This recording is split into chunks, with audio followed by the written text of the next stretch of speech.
para que los ruidos se transformen en música. Y cuando tengamos esa música, vamos a poder estar unidos pacíficamente en una excelente relación, más allá de cada uno tener y deber cumplir con lo que es su respectivo rol.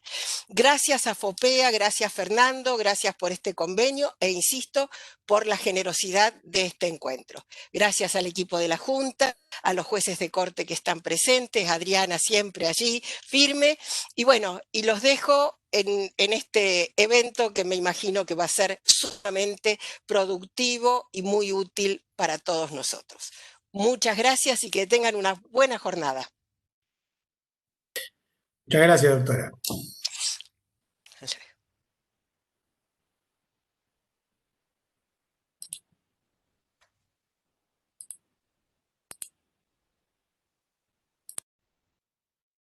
Fernando, si querés tomar la palabra vos. Sí, simplemente para agradecer a la Junta Federal de Cortes esta enorme oportunidad que nos dan ya desde trabajar juntos un convenio nacional, también tenemos convenios con cortes provinciales, porque tanto la Junta Federal como FOPEA son dos organizaciones esencialmente federales, ¿no? O sea que de alguna forma representan a todo el país, y esta conversación que pedía la doctora Battaini es clave, ¿no? Porque es una conversación sobre verdad y justicia, ¿no? Cada una de las instituciones, la institución periodismo, la institución judicial, tienen valores que los van guiando, y claramente verdad y justicia son lo que nos guía a nosotros, ¿no? Así que ya a partir de ahora vamos a realizar un plan de actividades para tratar de mantener esta conversación en forma permanente. Y hoy,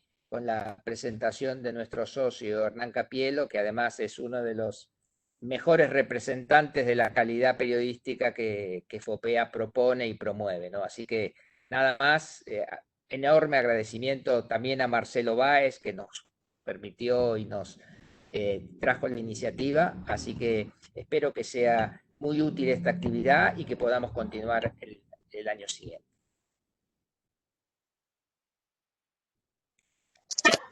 Perfecto, sí, muchas gracias. Espero que sigamos programando actividades en común y siempre vamos a estar a disposición para cualquier evento que se pueda realizar. Sí, Hernán, bienvenido. ¿Qué tal? Bueno, muchísimas gracias, Inés. Muchísimas gracias a la doctora Battaini por la bienvenida, a Jufeju por la invitación, a Fernando y a FOPEA por la invitación para poder participar de esta charla. Tengo entendido que durante toda la tarde tienen una agenda de trabajo que va a estar relacionada con las redes sociales y la comunicación judicial en particular. Y un poco yo quería aprovechar esta convocatoria como para tratar de reflexionar un poquito acerca de dónde estamos parados en la comunicación judicial, en la comunicación de los tribunales y cómo es la relación entre fuentes judiciales y periodistas, cómo reducir los ruidos, como decíamos hace un ratito, y tratar de pensar un poquito qué rol tienen las redes sociales en este vínculo, que es un nuevo rol que tienen las redes sociales y que está todavía poco explorado y poco desarrollado. Me parece que podemos empezar con un caso concreto, con un caso puntual. Seguramente ustedes lo deben tener presente. Hace 15 días atrás, por redes sociales, un abogado, Gregorio Dalbón, que es abogado querellante en la causa de la tragedia de Once, ustedes se van a acordar, ese tren que se subió arriba del andén de Once y mató a 52 personas. Dalbón tuiteó por un informe de una asistente social y una psicóloga que habían entrevistado a Marcos Córdoba, el maquinista que estaba al mando de esa formación. Esa entrevista había sido en ocasión de un incidente en el que se debía determinar si le correspondía o no la libertad condicional. Y Marcos Córdoba le hicieron 7 preguntas, entre otras, pero 7 preguntas referidas exactamente a cómo fue la mecánica del choque. Y Marcos Córdoba ahí dijo que en un momento él había desactivado un freno, uno de los frenos que tenía el tren, que se llama de hombre muerto, que es cuando es un dispositivo automático que cuando uno quita la mano, el tren se detiene. Y que lo había desactivado. Y decía Gregorio de Albón en este tuit que esto echaba por tierra la causa, que esto implicaba la nulidad del caso, que con esto ya estaba claro que los funcionarios públicos, porque él, a pesar de ser querellante, tiene una defensa de los funcionarios públicos en esta causa, no porque sea su defensor, sino porque su querella consiste en, más que nada en asumir la defensa de estos funcionarios, decía que tenían que salir en libertad y la causa ser declarada nula, porque con esto ya estaba claro que Córdoba asumía su responsabilidad. Esto se conoció por las redes sociales, de inmediato impactó en los medios tradicionales, los medios digitales y en los medios de papel y en las radios, se tradujo en noticias que empezaron a reproducir, sin más, las respuestas de estas facultativas que habían entrevistado a Córdoba. Claro, a poco de andar, los periodistas empezamos a averiguar un poco más y fuimos a consultar con el tribunal oral que había impuesto las condenas por la tragedia de Once.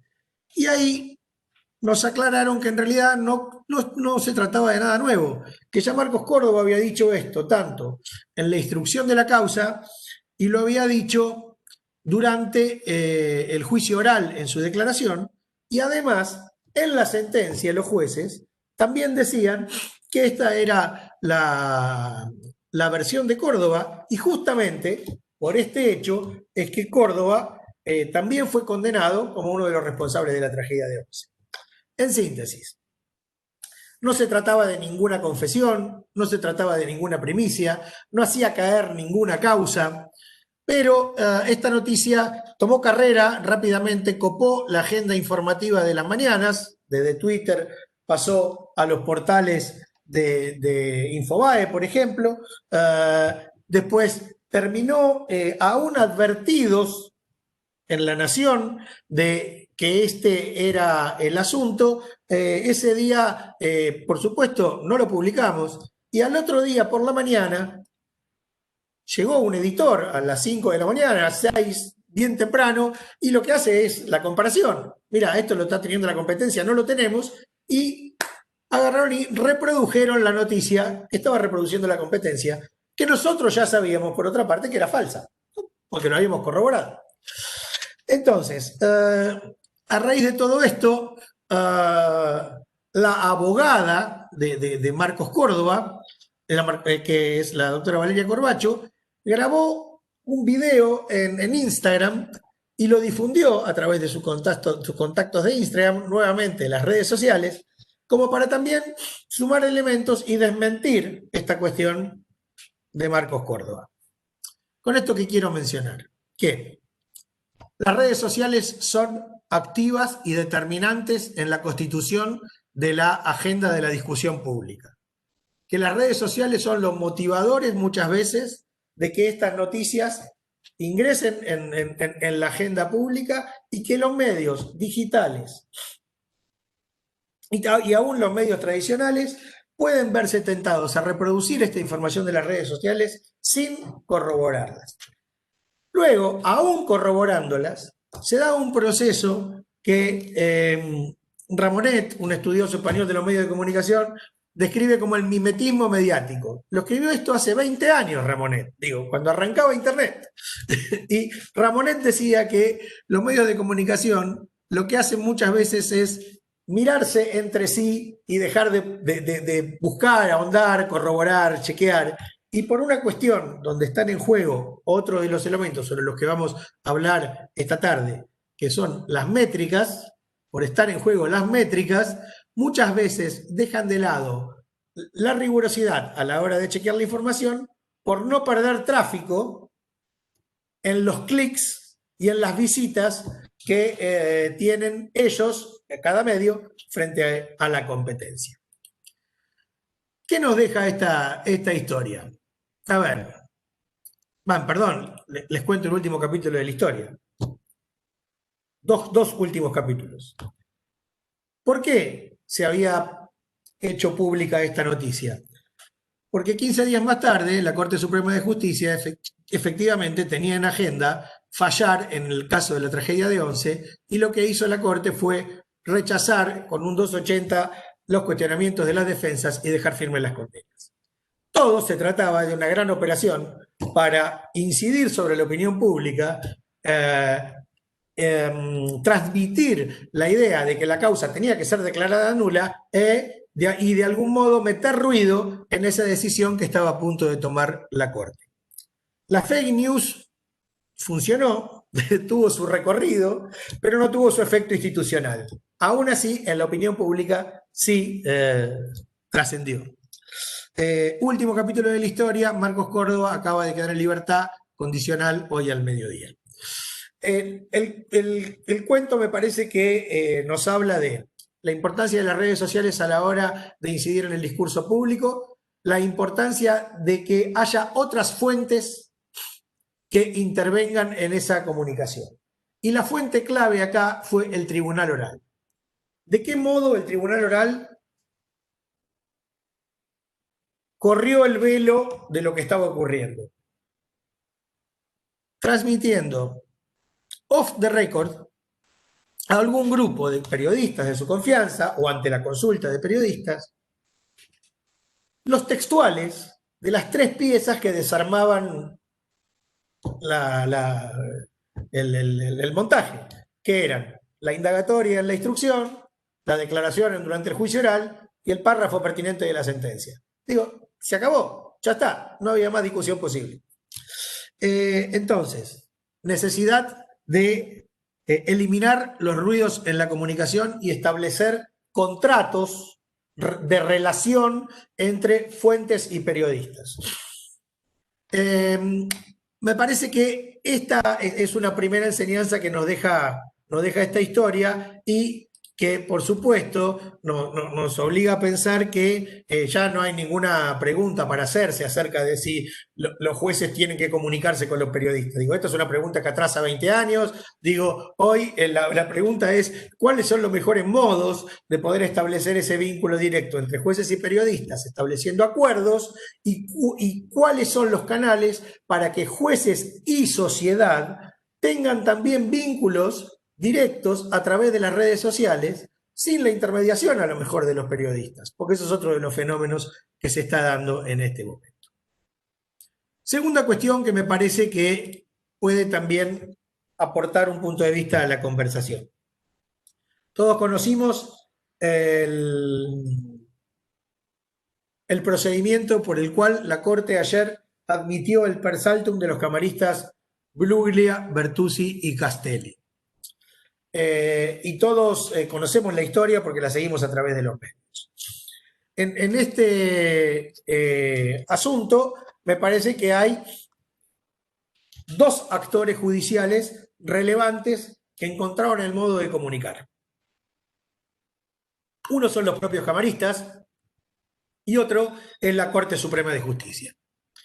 Los propios camaristas se comunicaron y comunicaron sus razones, sus argumentos, por medios tradicionales. Eligieron instalar su versión en los medios establecidos, en Clarín, en La Nación, en notas en TN, en notas en Infobae, ellos mismos eligieron exponerse ante los medios, cosa que no era frecuente en ellos, y no tenían nunca trato público con los periodistas a través de los medios tradicionales. Los periodistas que cubríamos tribunales, como ustedes bien saben, tenemos relación con los jueces, pero eso no quiere decir que los jueces muchas veces tengan exposición pública. En estos casos era la primera vez que estos jueces tenían exposición pública y se notaba. ¿Qué quiero decir? Que tenían dificultades para comunicar porque eran muy técnicos en sus explicaciones. No obstante, eligieron ese modo de transmitir sus argumentos. En paralelo, su abogado y ellos mismos mantuvieron conversaciones off the record con determinados periodistas de los medios tradicionales para explicarles el procedimiento y las razones de su demanda. En el medio estaba la Corte. Y como ustedes vieron que en paralelo estaba también la justicia en lo contencioso administrativo federal, que podía fallar en cualquier momento. Los periodistas seguimos el trámite de la causa contencioso administrativo federal a través de una herramienta de información pública como es el sitio web de consulta de causas de la Corte Suprema de Justicia. Como ustedes saben, conociendo el nombre del actor y el fuero, uno puede seguir el expediente y acceder a las piezas públicas del expediente como si fuera una parte. Uno, digo, cualquier persona, cualquier ciudadano, no tiene que tener ninguna clave, es una herramienta de acceso a la información que está disponible y que los periodistas usamos, seguimos y agradecemos. Porque además tenemos la certeza de que está la fuente documental de la sentencia colgada ahí ante nuestros ojos. No nos lo cuenta nadie, sino que ahí está el papel. Lo que nosotros a lo sumo necesitamos es una fuente técnica que nos ayude a interpretarlo. Y el otro asunto es cómo seguir el debate adentro de la Corte. De vuelta, la Corte, ¿qué herramientas tiene para comunicar lo que quiere comunicar? ¿Cuáles son los mecanismos de comunicación de la Corte para su información institucional formal y si hay mecanismos informales de comunicación? Breve historia. Cuando la Corte la dirigía el doctor Ricardo Lorenzetti, se fundó, se creó el Centro de Información Judicial, el CIJ, que como ustedes saben tenía la declamada intención de facilitar el acceso a la información de las decisiones judiciales, pero también fue una herramienta muy poderosa de comunicación política para la Corte en ese momento que tenía un enfrentamiento con el gobierno de Cristina Kirchner. Me parece que la Corte la usó, esa herramienta, en los dos sentidos. Para poder instalar sus puntos de vista, para poder establecer y comunicar hechos, y a su vez también para ampliar el acceso a la información sobre sentencias que dictaban otros tribunales que nunca nos hubiéramos enterado. Fue un avance muy, muy importante y muy relevante. Con el cambio de autoridades de la Corte, el CIJ dejó de tener ese rol tan activo y ese rol de plataforma, si se quiere, de comunicación política, y se transformó en una plataforma apenas sí de comunicación institucional de algunas actividades de la Corte, y después en una especie de reservorio de sentencias de tribunales de todo el país y de tribunales de segunda instancia. Los periodistas seguimos consultando el CIJ, no una vez por día, sino varias veces por día y haciendo F5 para actualizarlo, porque sabemos que ahí es donde se suben las decisiones, pero no todas las decisiones. Y ese canal oficial quedó como disminuido en cuanto a su potencialidad. En cambio, empezaron a tener lugar otro tipo de comunicaciones de la Corte, y la Corte estableció unos canales informales donde algunas vocalías habilitaron, de algún modo, una comunicación extraoficial con algunos periodistas para responder algunas preguntas que están vinculadas con cuestiones formales del trámite. ¿Va a haber acuerdo? ¿No va a haber acuerdo? ¿Se reunieron? ¿Qué podemos esperar? Hasta cuestiones más informales de la relación entre los ministros. Como ustedes saben, la Corte está atravesando también por un proceso de desconfianza interna entre sus integrantes, con lo cual no hay un vocero de la Corte, porque nadie puede asumir la voz de todos los ministros, porque cada quien tiene sus matices, cada quien tiene sus miradas. Entonces se estableció esta suerte de canal punto a punto entre algunas vocalías y algunos periodistas para tener acceso a la información de lo que ocurriera en el máximo tribunal. Más allá de eso, hay algunos medios que tienen más cercanía con algunas vocalías o mejor información sobre lo que ocurre en alguna de ellas, ¿sí? Por ejemplo, Infobae tiene un acceso a la información muy certero de lo que ocurre en cercanía de la vocalía el doctor Lorenzetti, porque de hecho María Burdín, que era la persona que estuvo al frente del CIJ, del Centro de Información Judicial, está trabajando en la vocalía del doctor Lorenzetti y es, por otro lado, tuvo relación en su momento, porque fue periodista de Infobae. Lo cierto es que por cualquiera sea el motivo, ahí hay una información también interesante. Lo que quiero decir es que, de vuelta, no está en discusión que efectivamente las cortes tienen que tener relación con los medios, sino que lo que está en discusión es cómo tiene que ser ese vínculo, cuáles son los canales adecuados, si el canal institucional del SIG es suficiente o si también son necesarias estas otras caminos, estos otros modos de comunicar. Me parece que el modo en el que se resolvió el per saltum es una explicación de que la Corte tuvo la necesidad no solo de publicar la sentencia, eran 2 sentencias que la subió al SIG, 15 carillas, sino que también tuvo necesidad de explicar un poco informalmente los alcances de ese fallo. Otra vez digo, cómo relacionar Poder Judicial con prensa. Me parece que tenemos que tener en cuenta, tener presente que en la relación entre fuentes y periodistas, y no solo entre fuentes judiciales, sino entre fuentes en general, digo, las fuentes siempre son interesadas. Y esto no es malo, digo, no es un juicio moral, sino que es una descripción de lo que ocurre. ¿Cuál es el interés que pueden tener las fuentes? Posicionarse mejor ante la opinión pública, dar a conocer una decisión institucional de relevancia y de trascendencia que tiene consecuencias sobre la sociedad a la cual está dirigida.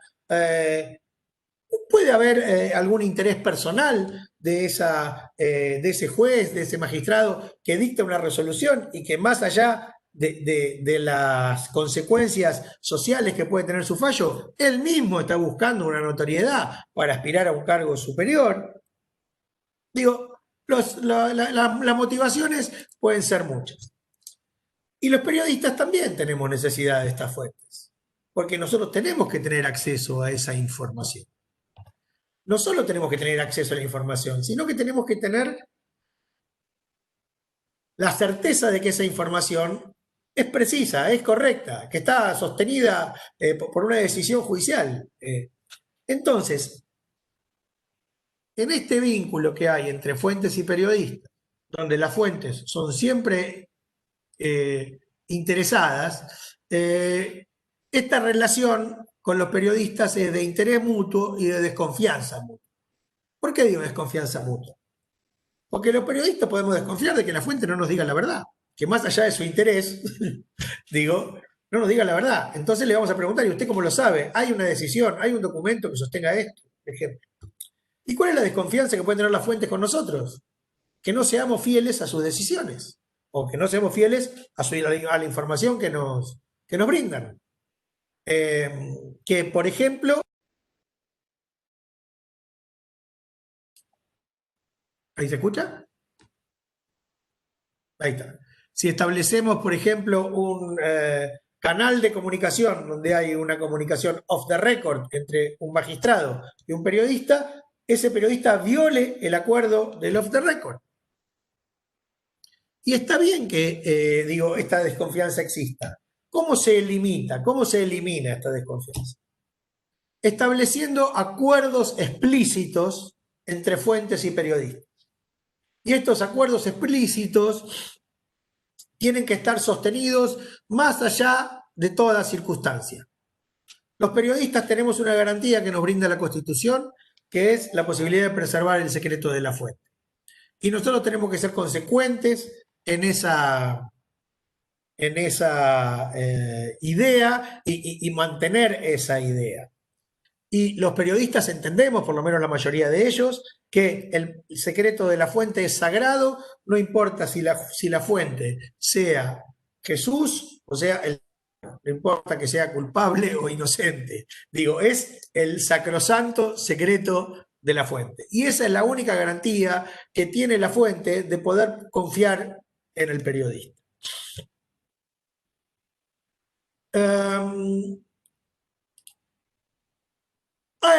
La otra pregunta que surge y que generó conflictos en algún momento es de quiénes son las fuentes. ¿Son del periodista o son del medio? ¿Quién toma la decisión sobre las fuentes?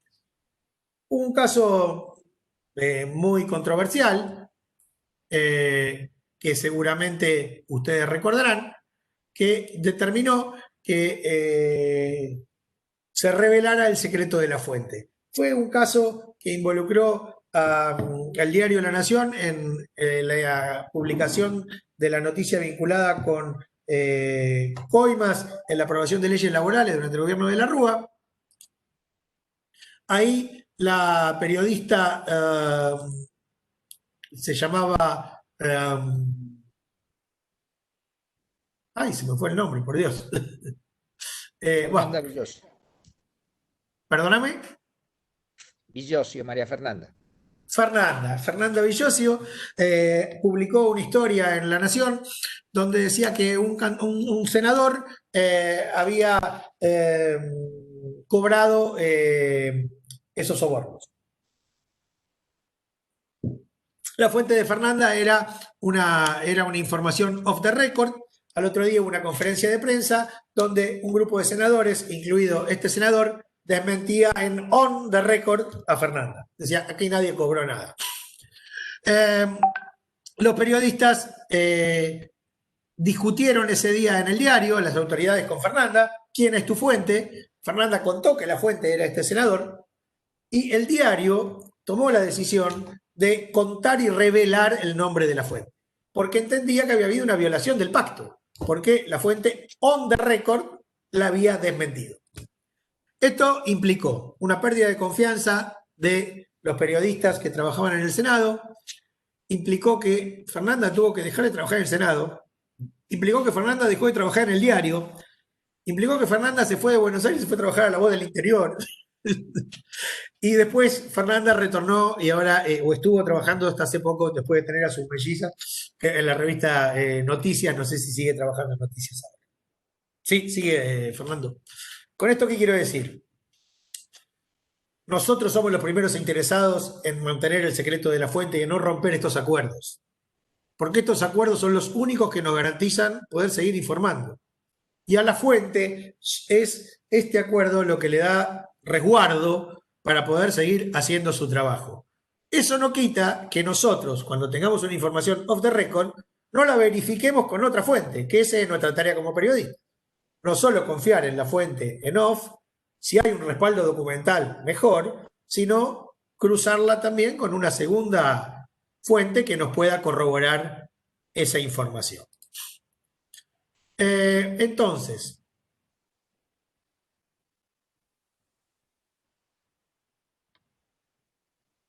me parece que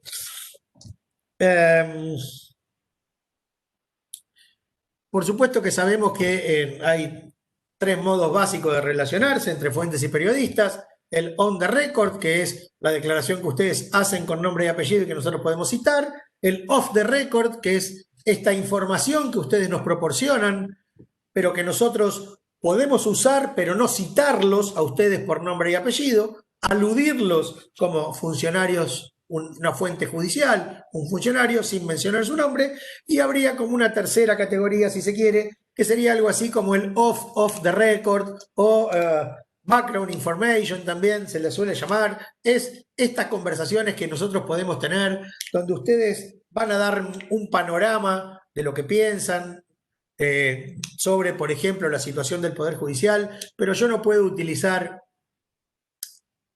utilizar a ustedes ni como fuente, mencionándolos, ni siquiera puedo utilizar la información que ustedes me dan en ese momento. Sí es una información que a mí me va a servir de background para otras cuestiones. Por ejemplo, si yo tuviera que entrevistar a la ministra de Justicia, tendría varias de estas conversaciones con algunos jueces porque me ayudarían a armar un poderoso cuestionario como para hacer las preguntas más atinadas a la ministra. Y eso no implica violar el off the record con ustedes, sino que ustedes me dan elementos para poder yo hacer mejor mi trabajo y poder transmitir las inquietudes adecuadas que están vinculadas con el quehacer de ustedes.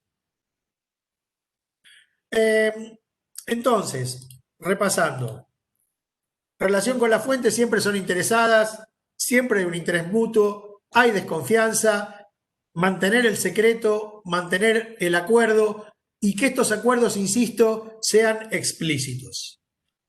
Me parece que los principales problemas de las relaciones entre fuentes y periodistas pasan por, primero, la desconfianza, pero además en el día a día pasan por el lenguaje. Los jueces están haciendo un esfuerzo por abonar la idea del lenguaje claro, y los periodistas lo agradecemos porque los jueces necesitan expresarse, si bien técnicamente, necesitan poder tener un acercamiento a la sociedad, facilitar el acceso a la justicia a través de la claridad de sus decisiones. ¿Cómo se salva esta distancia que hay entre el lenguaje de los jueces y el lenguaje de los periodistas?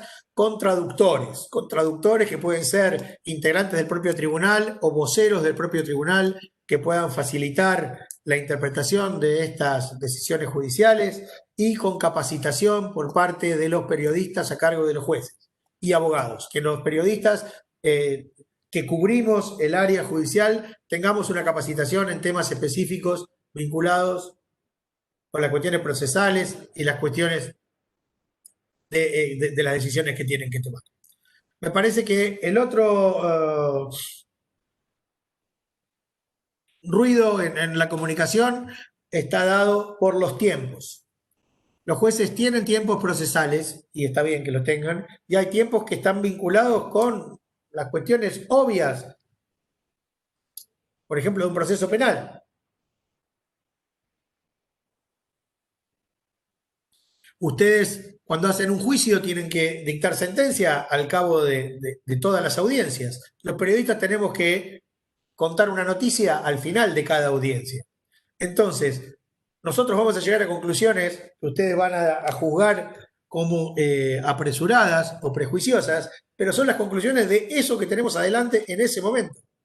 Al final del día, por ahí, la historia es otra, pero esa es la historia que nosotros tenemos para contar, que es lo que pasó en ese instante. Entonces, me parece que los periodistas queremos ya, de inmediato, todo, y los jueces tienen que tomarse necesariamente ese tiempo para dictar sus sentencias o para poder elaborar sus resoluciones. Me parece que hay un ejemplo bien interesante que puede ser un indicativo de cómo salvar este gap, este hueco. En el juicio oral que se realizó a raíz de la muerte de Mariano Ferreira, este obrero ferroviario tercerizado, donde un grupo de trabajadores tercerizados se enfrentó con la lista oficial del gremio de los ferroviarios, terminaron a los tiros y murió de un balazo Mariano Ferreira. Al cabo de ese juicio oral, el presidente del tribunal, que era el doctor Díaz, lo que hizo fue no solo leer el veredicto con las condenas, sino después explicar con sus palabras a todos los que estábamos ahí las razones de la sentencia. Me parece que eso es un esfuerzo importante para achicar la brecha de lenguaje y achicar la brecha de tiempos, porque de otro modo se hubiera conocido las razones del veredicto cuando se publicaran los fundamentos, que como ustedes saben son muchos días después. Esto, además de tener una razón de acceso a la información, tiene una razón comunicacional, porque fíjense lo que pasó en el juicio por el atentado contra la AMIA, contra los Yeldin y los policías bonaerenses. Estamos hablando de un juicio que duró casi 3 años. La última audiencia, el tribunal tenía que absolver a todos. Escándalo. La audiencia era a las 5 de la tarde. El tribunal llamó a algunos periodistas que estábamos cubriendo el juicio y nos dijo: después de la lectura del veredicto, vengan porque les vamos a dar una información. No nos anticiparon el veredicto. ¿Qué era esa información? Era un comunicado de prensa donde sintetizaba las razones de por qué habían absuelto a todos. ¿Qué logró con eso el tribunal?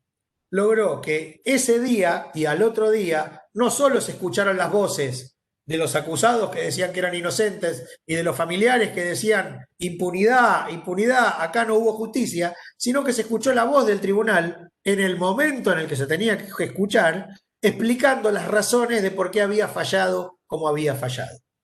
ese comunicado de prensa no integraba la sentencia, pero era una explicación de por qué se había dicho lo que se había dicho. Entonces, de vuelta, me parece que es un modo de pensar en la mejor estrategia de comunicación para los jueces y al mismo tiempo brindarle a la ciudadanía una información más completa de por qué las cosas se hicieron como se hicieron.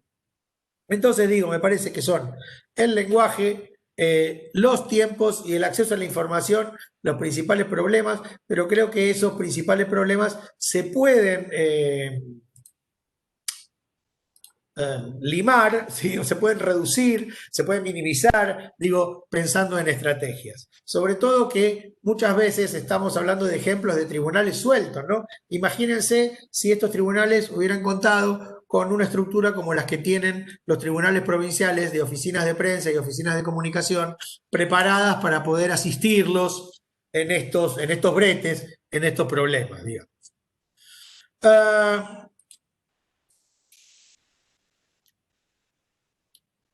Bueno, digo, está claro que a esta altura los jueces ya aprendieron cómo comunicarse con los medios y con los periodistas. Saben que tienen informaciones oficiales, que tienen informaciones extraoficiales, que tienen canales off the record, que tienen acuerdos, y cuando digo acuerdos no lo interpreten mal, lo interpretenlo bien, por favor. Acuerdos con periodistas, acuerdos quiere decir establecer un vínculo y una relación para poder transmitir una información y que esa información sea transmitida luego por los medios de manera fidedigna.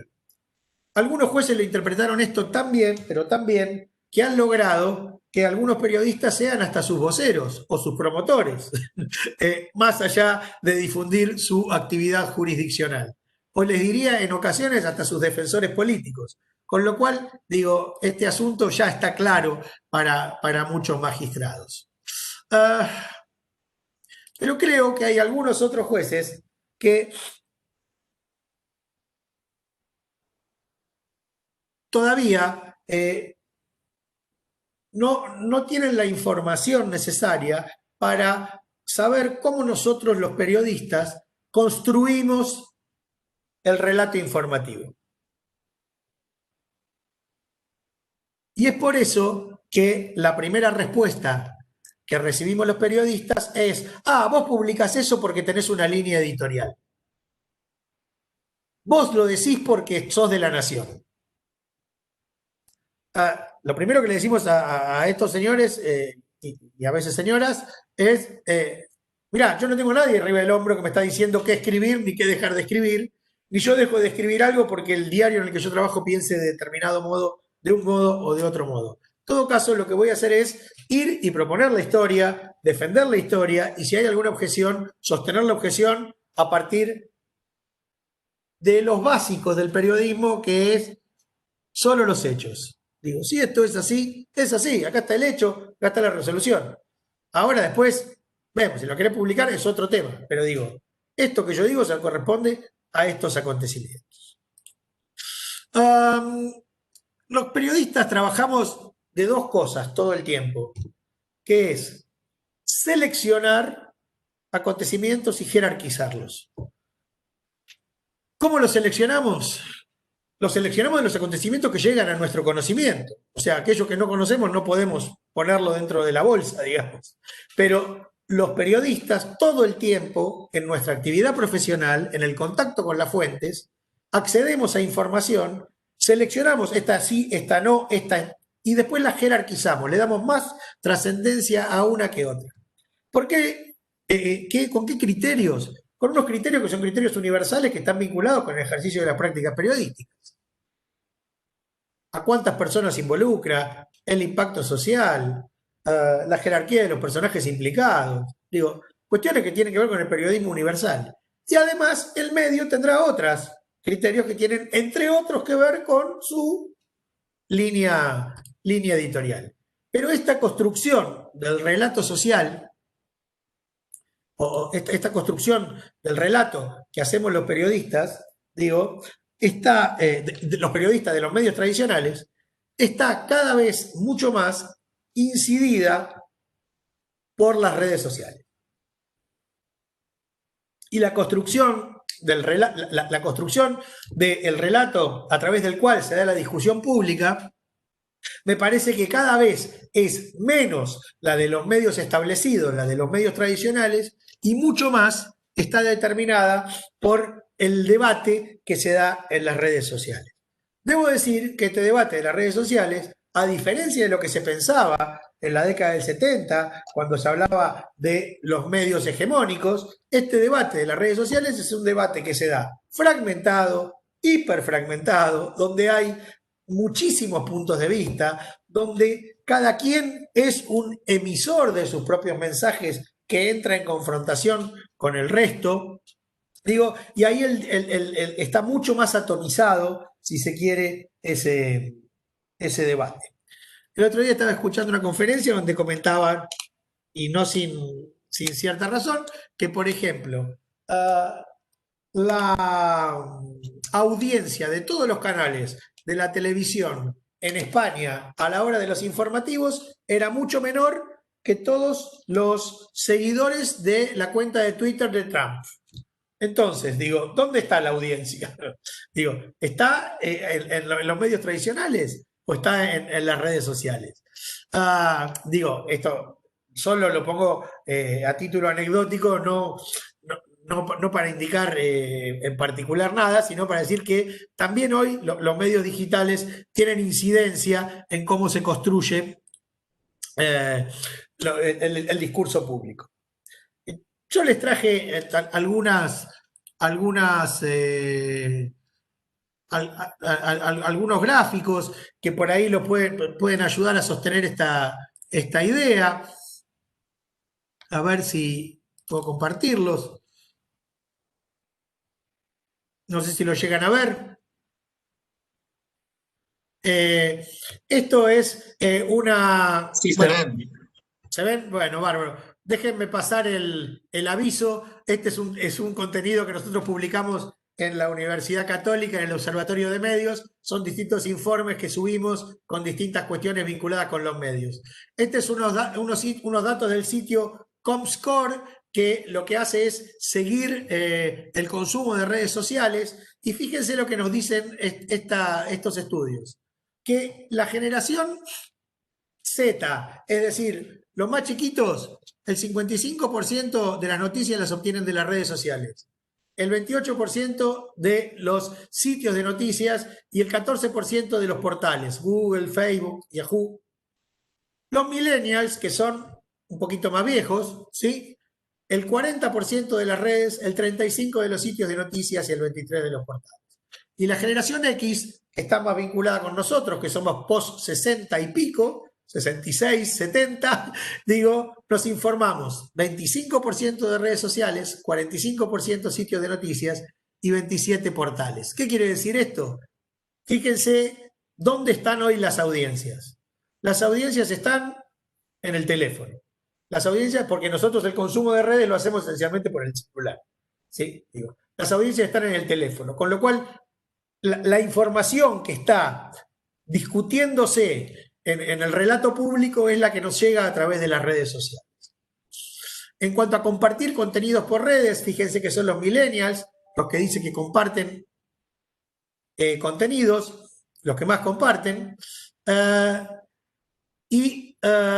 Aquí otra cosa, y bueno, este otro asunto, ¿no?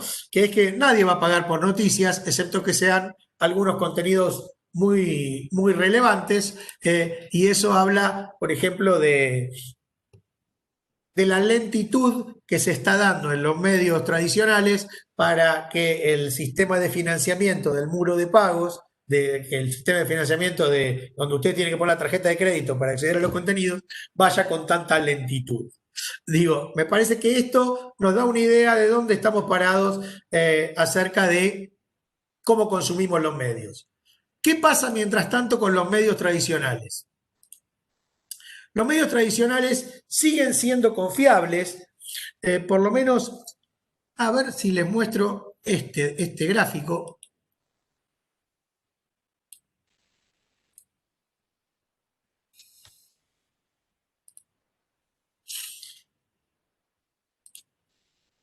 Acá está, no sé si lo llegan a ver. Este gráfico, la línea, a ver cómo hago para correr la pantalla de acá. No sé si lo llegan a ver el gráfico. ¿Sí se ve? Bueno, la línea roja acá es medios de comunicación. ¿Cómo creció la confianza en los medios de comunicación? Sobre todo esto lo estamos viendo vinculado con lo que ocurrió en los últimos meses con la pandemia y el coronavirus. Las audiencias se volcaron a los medios tradicionales para buscar información vinculada con la pandemia porque entienden que los medios tradicionales todavía son confiables para ese tipo de información. El amarillo es el presidente, ¿sí? El verde es la iglesia. Si quieren les digo dónde está la justicia, si se quieren amargar, acá estamos, 10%. Y el nivel de confianza, fíjense, en los medios tradicionales, acá esto directamente vinculado con el coronavirus, aumenta, ¿sí? Los motores de búsqueda están un poquito por debajo en el nivel de confianza. Entonces, volviendo a lo que veníamos charlando, me parece que lo que tenemos que tener en cuenta a la hora de la comunicación es no solo comunicar teniendo en cuenta los mensajes de los medios tradicionales, sino incidir en el discurso público a partir de nuestra participación en las redes sociales, de la participación de ustedes en las redes sociales como actores de la comunicación que están disputando en el campo de lo publicado, digamos, con otros contenidos. Y por último, quiero simplemente decirles que en este proceso de selección y jerarquización de contenidos está teniendo incidencia un factor que a mí me parece bastante siniestro porque está afectando directamente la calidad de los medios digitales.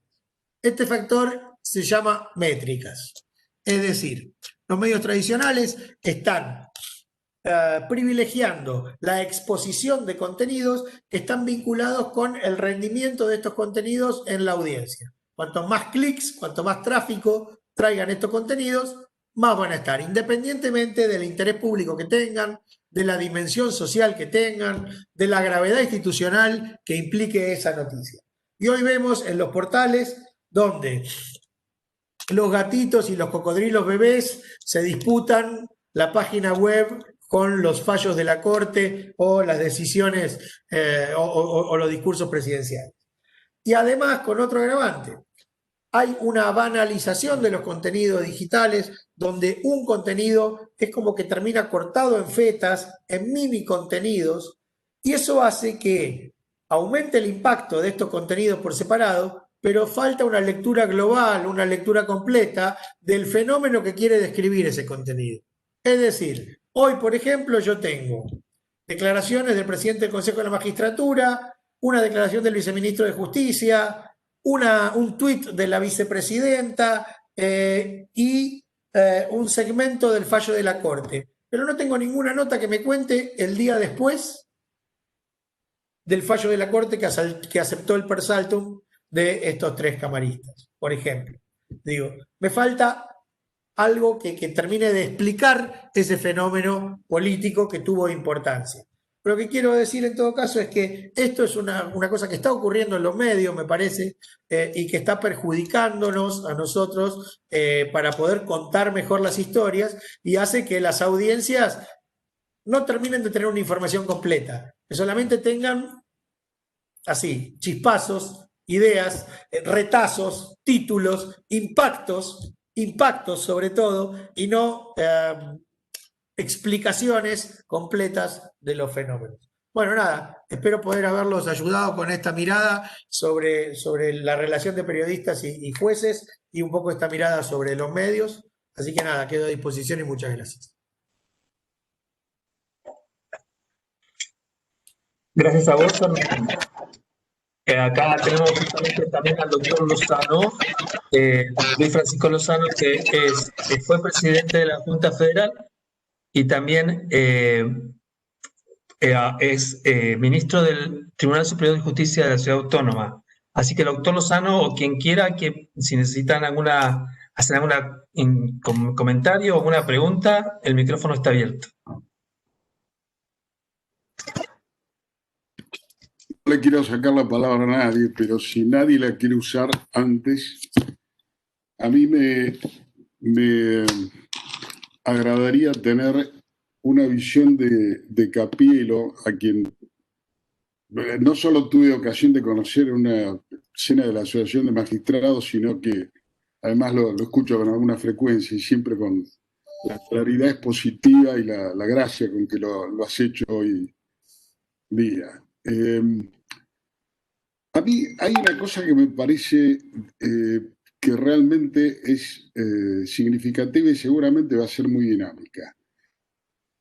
Nosotros medimos la proporción en que cada generación se nutre informativamente hablando, digamos, de Facebook, del Diario de la Nación o de otras fuentes. Y cada una de esas fuentes tiene características distintas en cuanto no solo el contenido del mensaje, sino la fuerza que tiene el mensaje sobre la persona que lo recibe. Por ejemplo, yo tengo la imagen de que cuando los jóvenes, o por lo menos los que yo veo, reciben un meme por Facebook o alguna cosa por el estilo, sienten que forman parte de un gran conjunto, sienten pertenencia. Pero si quieren aprender filosofía, probablemente van a ir un poco más al periodista de La Nación. Cuando estoy hablando de filosofía, no estoy hablando de una clase de Manuel Kant, sino de comprender un poco la filosofía política del sistema, es decir, saber qué quiere decir imparcialidad, qué quiere decir independencia. Y acá te voy a hacer otra pregunta, después vos elegí hacer qué querés hablar. Yo veo que hay algunas instituciones que, voy a dar un ejemplo, pero no quiero quedar atrapado en la actualidad, porque no tiene ese propósito. El tema del arrepentido. Nosotros vemos hoy cuestionar el tema del arrepentido por supuestas presiones, no sé qué habrá de cierto y no quiero, bajo ningún punto de vista, quedar atrapado en alguna suspicacia. Pero versiones acerca de cómo fueron obtenidas los testimonios estos de arrepentidos. Ahora bien, en sus orígenes, los testimonios fueron obtenidos con ciertos resguardos o con la omisión de ciertos resguardos. Una opinión pública esclarecida habría podido captar de entrada el defecto o el acierto, la virtud del modo en que esos testimonios eran obtenidos.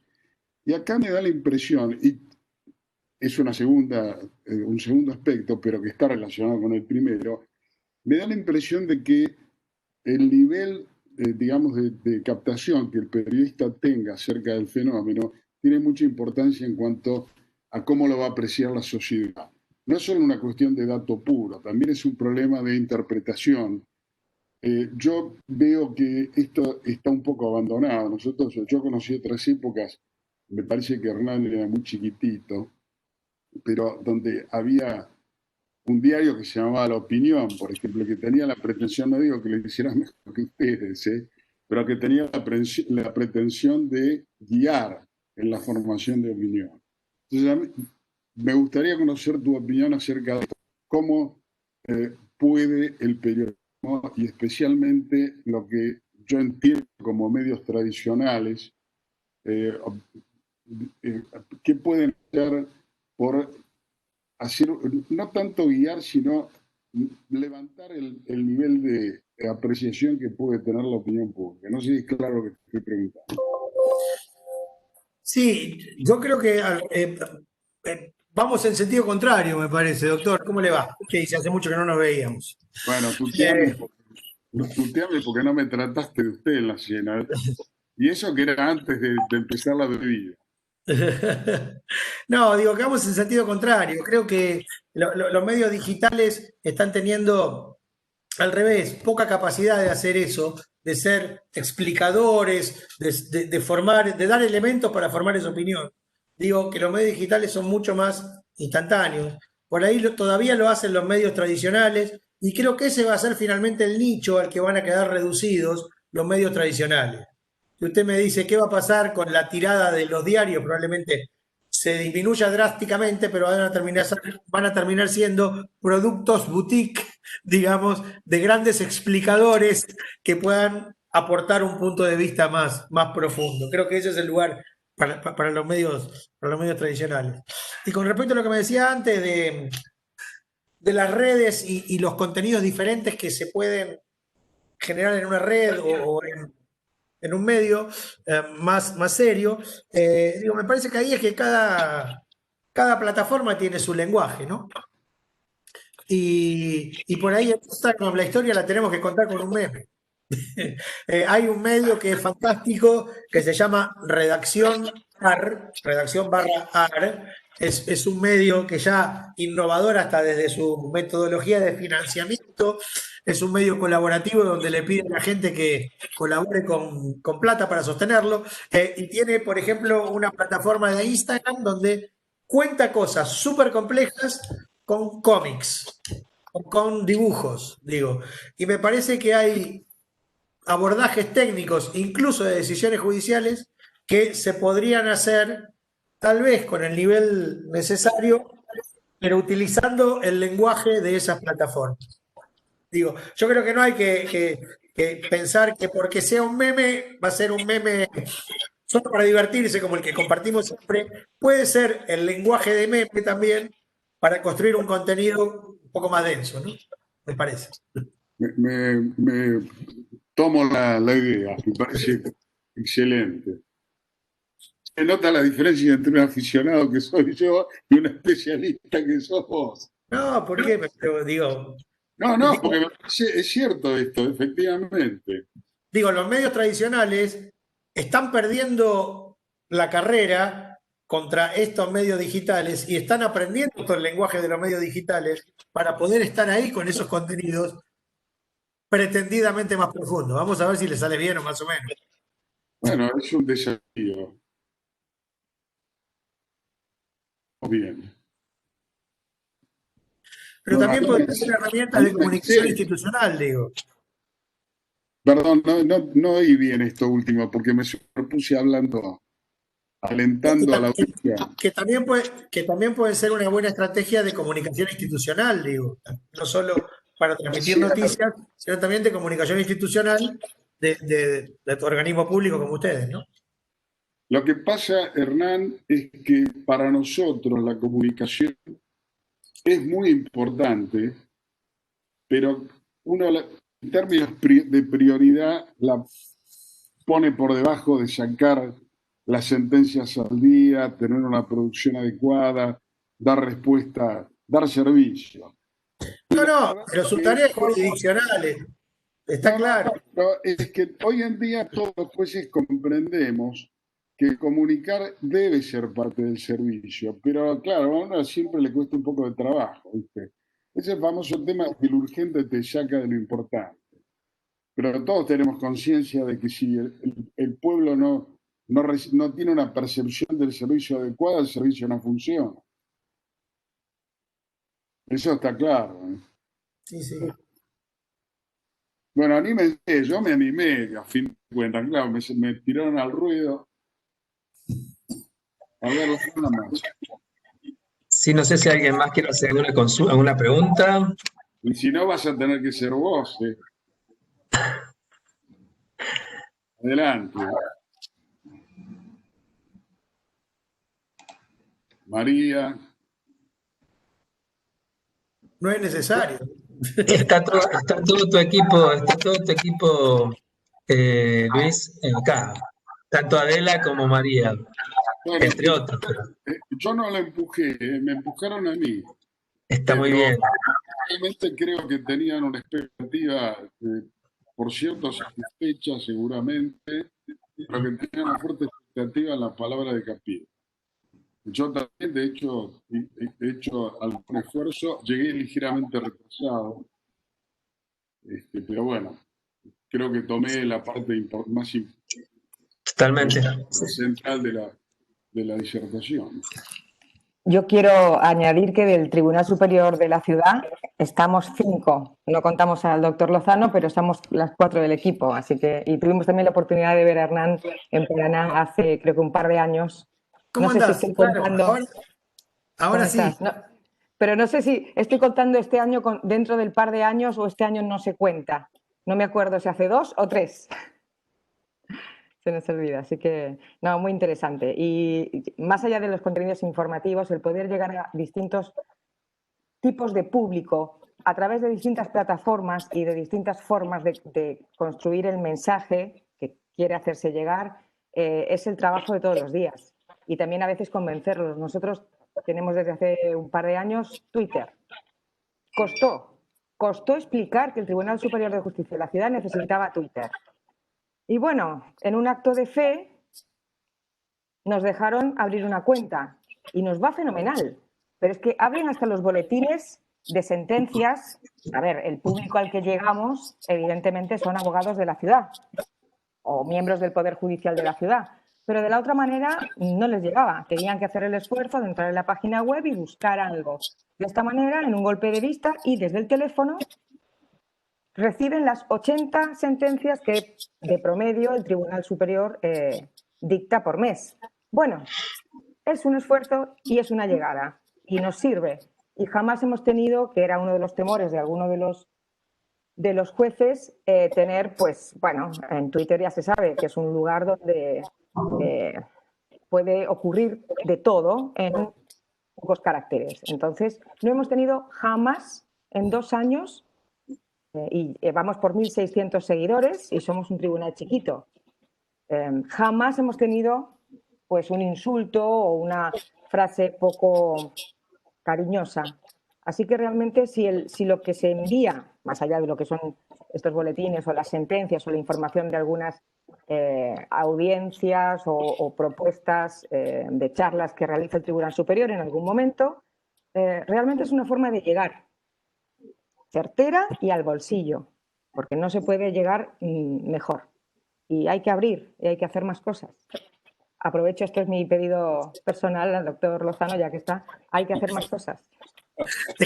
Déjame que te apoye con un argumento, si querés, que es Sí, que por favor. Twitter es la red social del debate duro, del debate político, del debate del círculo rojo, digo, y la red social por excelencia en cuanto a consumo en la Argentina, ustedes lo saben también muy bien, es Facebook y YouTube, digo, y Instagram con gran crecimiento. Así que para estar en el centro del debate político, Twitter, para estar cerca de los vecinos, Facebook, digo, YouTube. E Instagram.